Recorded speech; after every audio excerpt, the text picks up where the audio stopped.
So continuing on with Nancy Salzman's second episode interview with Kate Casey, uh, it's clear that Nancy Salzman is still drinking the Kool-Aid. She still thinks Keith is so brilliant, so wonderful. She brags that she built her company with all her hard work and that, she basically Keith was the mastermind and she, worked for him and uh then she talks about the interviewer at the 33-minute mark. I've been paying attention now to the Masonic numbers, even with videos. Apparently, this can be significant. I don't know anything about Kate Casey. I'm just saying it could be a coincidence. But that is a Masonic number. And that is at the point when Kate Casey asks Nancy Salzman about how she felt about her daughter Lauren being in a relationship with Keith Raniere and wanting that avatar baby. She doesn't say avatar baby, but that's what it was. And how he kept dangling her on a string. And Nancy Salzman's reaction here is very interesting. Bad about it.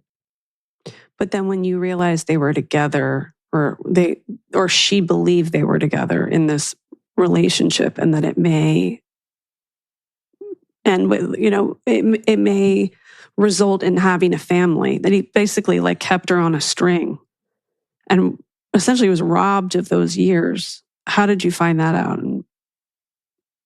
Well, she used to talk to me about it. She was sad. Yeah. You'll talk to her about it. She'll tell you all about it. Lauren's very open. How have you been able to? So that was it. That was obviously her uncomfortable reaction to the fact that Lauren Salzman spent her reproductive years being led on by Keith Raniere that they'd have a child together, but never did. And Lauren and Nancy says, "Oh, we talked about it." She was sad. Yeah, you talked to her about it. So no anger towards Keith, no resentment expressed, not at all. Throughout this entire interview, she still praises Keith Raniere as this brilliant man, and she even defends all of those patents that he kept filing. She explained them away that, well, it wasn't that it was an original idea, that it was original the way they did it. So she's very supportive of everything. And she even admits that she really didn't believe she'd ever go to prison. She's so delusional. She's like, I really didn't think, even when they were driving me to the prison to drop me off, I thought someone would save me. I didn't think this would really be happening. So yeah, completely out of touch with what's going on, and still very, very supportive of Nxivm. And she even says in this podcast that she would start a new coaching group. I think the name, the interviewer here, Kate Casey, suggested, oh, you should call it Life Factor or something like that. And Nancy was like, yeah, I'm considering, I'm still doing coaching. She says she's still doing coaching. I assume Nxivm coaching.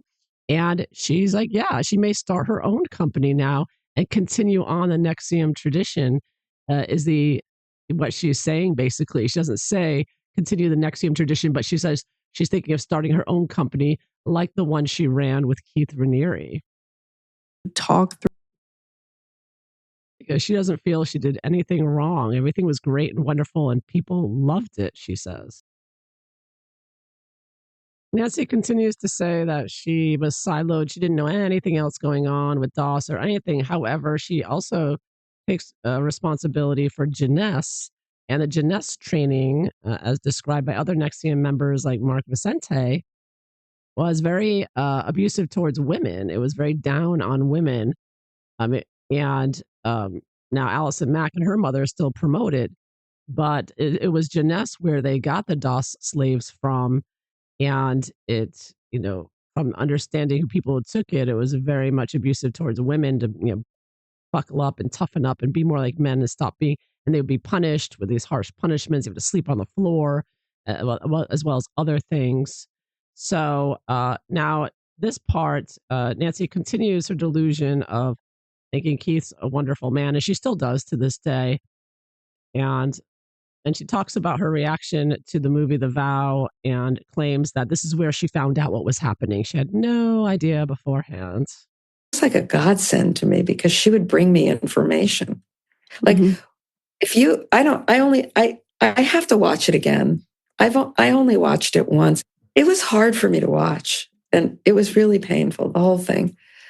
And but honestly, this is when I tell you this, it's hard to believe. I learned what was going on in my company by watching The Vow and talking to John. Yeah, because I feel like you were all siloed. Yeah, we were. And then even watching Allison's thing, I learned about the sorority. I never knew any of those things. And it was very hard to watch, very painful. And I felt very guilty that, it was my company. I was promoting that. I didn't even know what I was promoting. I thought he was a good guy. Mhm. And I remember my lawyers used to say to me, "What are you going to do when you find out the truth about him?" And I remember saying, "Well, it's never going to happen. That's never going to happen. He is a good guy." And they would just nod their heads. And So she's talking about Keith Raniere there. Oh, he's a good guy. It's gonna happen. I'm not gonna find out anything. And she's saying this to this day. She's still praising him for being so intelligent and everything else. It's amazing. Okay, in this clip of the interview, she spoke about how over and over again, Nancy says how she made breakfast for Keith Raniere every day. She had to stop and make him breakfast.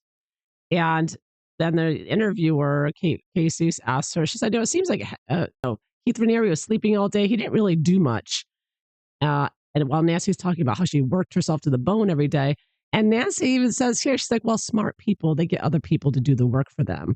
So again and again, Nancy keeps supporting Keith and what he's doing because he's so smart. Everything he did was just, it's because he's so intelligent. So really, to this day, very much pro Keith Raniere. All day, taking naps, having meetings, to going on walks. Does it make sense to you, or does it still surprise you that he got away with not really doing much? well, there's something that I've come to learn, and that is that people who are really smart can get other people to do things for them Yeah. pretty easily. And usually they don't have to work as hard if they're really smart and they know how to use their intelligence. And that So see, again and again, Keith is just so intelligent. You have to understand. So the impression I'm getting from Nancy Salzman and Allison Mack's podcast is they are not reformed. They haven't learned a thing. Even after going to prison, they're still worshiping Keith Raniere, still promoting Nxivm tech. And there are still people, so many, as Mark Vicente has pointed out, there are so many people who didn't get arrested from all over the world, especially Mexico, and they're just gearing to start up again. And I wouldn't be surprised if it is already happening under a different name, no doubt.